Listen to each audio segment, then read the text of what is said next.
विधानसभा चुनाव 2023 की इस चुनावी अंतिम सभा में यहां उपस्थित पूरा भारतीय जनता पार्टी का परिवार, और हमारे लिए सौभाग्य की बात है कि उत्तर प्रदेश की धरती से चलकर बालाघाट में 8वीं बार कमल खिलाने के लिए हम सबके हौसले को बढ़ाने के लिए आदरणीय दया शंकर जी यहां उपस्थित है। दोनों हाथ की तालियों से उनका स्वागत करें। हमारे भाई रमेश पटेरे जी, दुलेन भैया, झांसी भैया, योगेश भैया, मंच पर उपस्थित आदरणीय बाबा जी श्रवणलाल ठाकरे जी, पूरा भरा हुआ मंच, प्रत्येक हमारा युवा मोर्चा का कार्यकर्ता भाई संजीव अवधिया जी, प्रसाद अवधिया जी, सरिता मात्रे जी, किशोर भैया, कैलाश भैया, उपस्थित सभी हमारी मातृशक्ति एवं बालाघाट विधानसभा के 166 मतदान केंद्र 276 है, लेकिन ये जो कार्यकर्ता 166 मतदान केंद्र 166 मतदान केंद्र से इस चुनावी सभा को सफल बनाते हुए आदरणीय स्मृति ईरानी जी को सुनने यहाँ उपस्थित हुए हैं। मैं आप सभी का बहुत बहुत स्वागत करती हूँ, वंदन करती हूँ, अभिनंदन करती हूँ।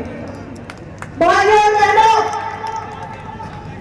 आप और हम इस बात को जानते हैं कि आज जब जनता के बीच हम जा रहे हैं, हमारी सरकार की जन कल्याणकारी योजनाएं जिसने हर परिवार में खुशहाली लाने का काम किया है, किसानों की स्थिति को सुधारा, महिलाओं का मन बढ़ाया, मजदूरों को सम्मान दिया और युवाओं के लिए नया सवेरा लाया। इसीलिए हम सब कहते हैं आंधी नहीं तूफान है, शिवराज सिंह चौहान है। और इसीलिए मेरे साथियों, मैं आपसे कहना चाहती हूँ, हमने अनेक चुनाव लड़े और लड़ा है, लेकिन यह जो चुनाव है इसमें प्रत्याशी गौरी शंकर बिसेन नहीं, इसमें प्रत्याशी एक एक कार्यकर्ता यहाँ पर है। अगर हम जनता के बीच में जाते हैं तो हमारा सीने गर्व से ऊंचा है। सरकार की योजनाएं हमारे पास है, हमारे नेता की उपलब्धियां हमारे पास है, हमारी पार्टी की विचारधारा और नीतियां हमारे पास है। और इसलिए अभी कांग्रेस के लोग जो झूठे उत्साह में है, उनकी गाड़ियों में कई गाने बजाने चलते हैं।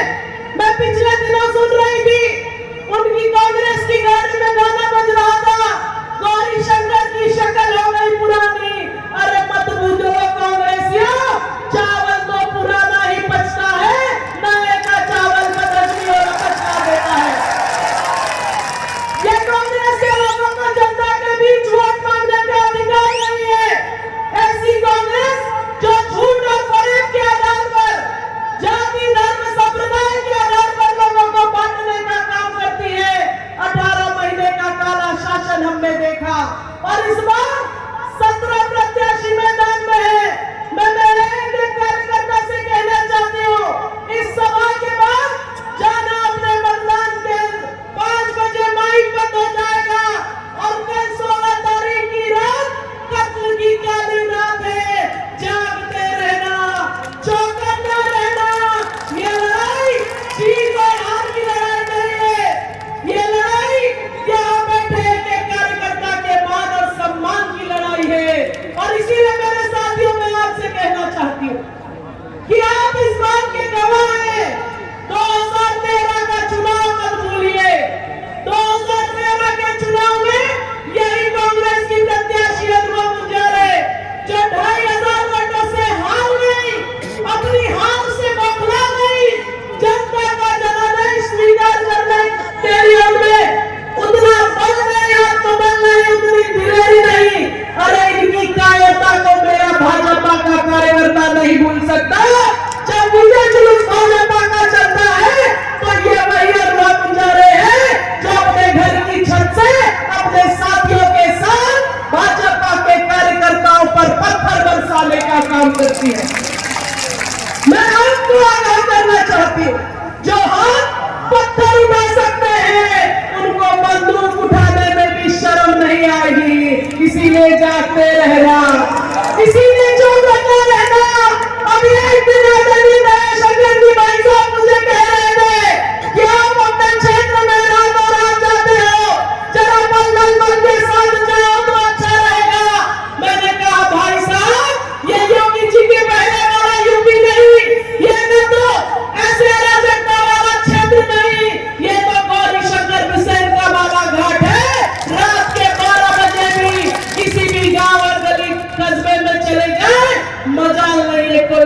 भी बाका कर सके।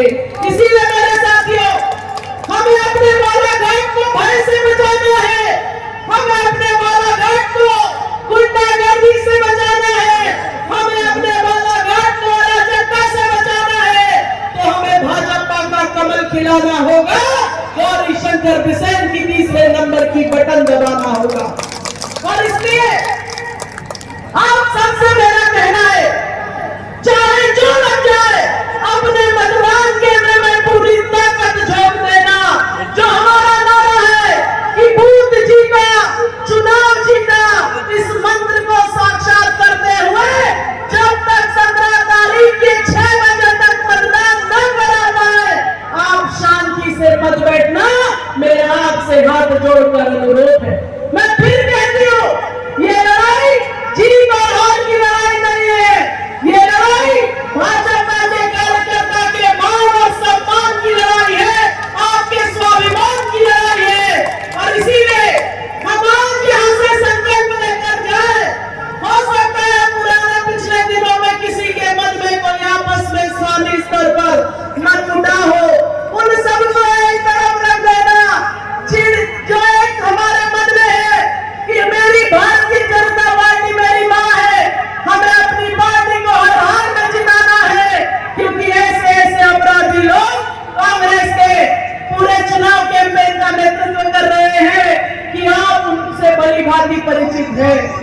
और इसलिए आइए हम सब मिलकर आज संकल्प लेकर जाए, क्योंकि ये जीत सिर्फ गौरी शंकर बिसेन की नहीं, एक एक कार्यकर्ता की जीत है। और आने वाले समय में एक नया इतिहास मध्य प्रदेश की धरती पर 8वीं बार बालाघाट में कमल खिलने जा रहा है।